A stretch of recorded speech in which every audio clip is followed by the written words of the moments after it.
Hey everyone, welcome to Jim Talks, episode number 29. Today I want to talk a bit about lead magnets, specifically lead magnets for real estate, obviously. A lot of people are looking at handing out a similar report. There's a lot of lead magnets. I mean, real estate, as a realtor, there's been a lot of leads trying to be given or trying to accumulate leads by giving out or by offering these lead magnets.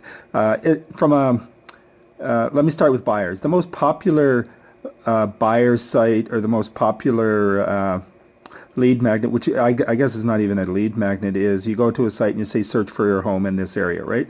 And then what happens is once they do a search, you'll say, hey, how would you like to continue to get a list of homes in that area? And most people will put them on a list and trickle up and trickle to them with a list of, or every time a house becomes available in that area. It's not a very strong lead magnet, I don't think. It doesn't compel people to actually give up an email and their phone number, right?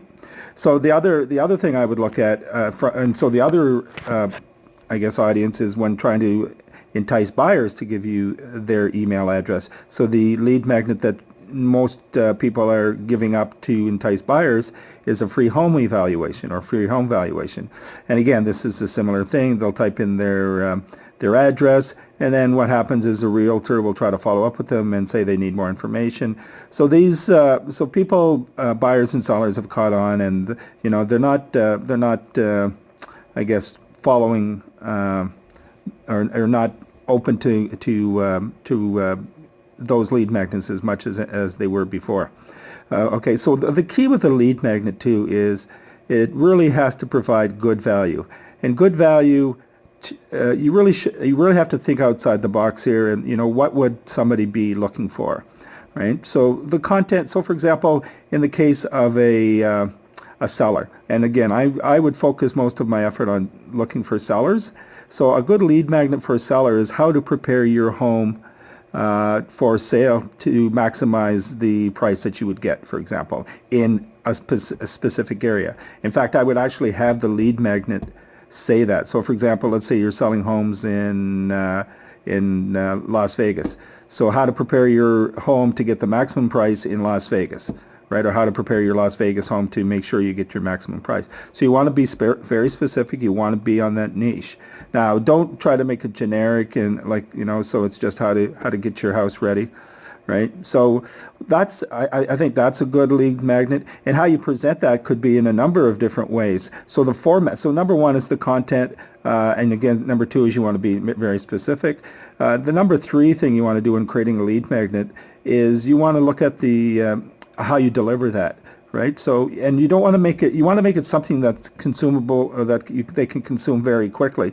So you don't want it to be, like a 20 or 30 page document that they have to, with checklists and things they have to do. They want to be able to consume that lead magnet fairly quickly.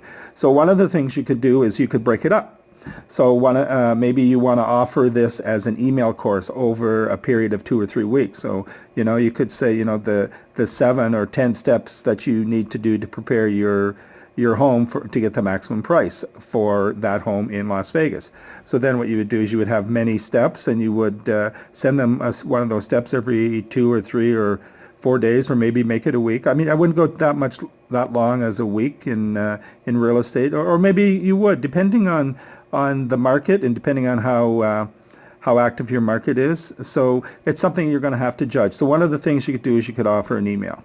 The other thing is you could do is you could have a seminar or a webinar. So you could invite people to the webinar, and you could have that pre-recorded, and so that they would go to the webinar and they would see your information on how to prepare your home for sale to get the maximum price for that home in Las Vegas.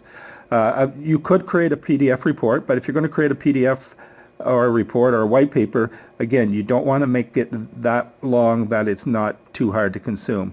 So what you could do is you could actually create use a PowerPoint to create a slide deck with maybe 10 or 15 pages where each one of the pages has a step on it, and then you could save that to a PDF.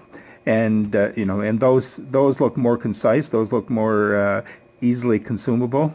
And so that's one of the other ways. Another way, another format you could use is just a checklist, right? So you could have, the 21 things you need to do or the 50 things you need to do. Checklist, because they're so quick and they're short, because they're not providing a lot of content, they're just a checklist. You could have, a higher number of steps.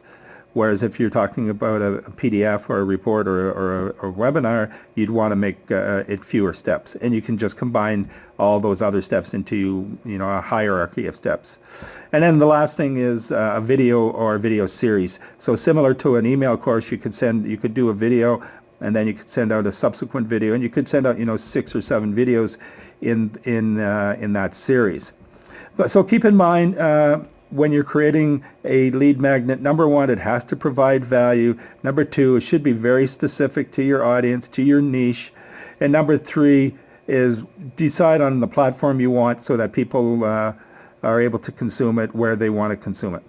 Okay, that's what I want to talk about tonight, and have fun creating your lead magnet to be able to bring in lots of leads. Thanks very much, and good night.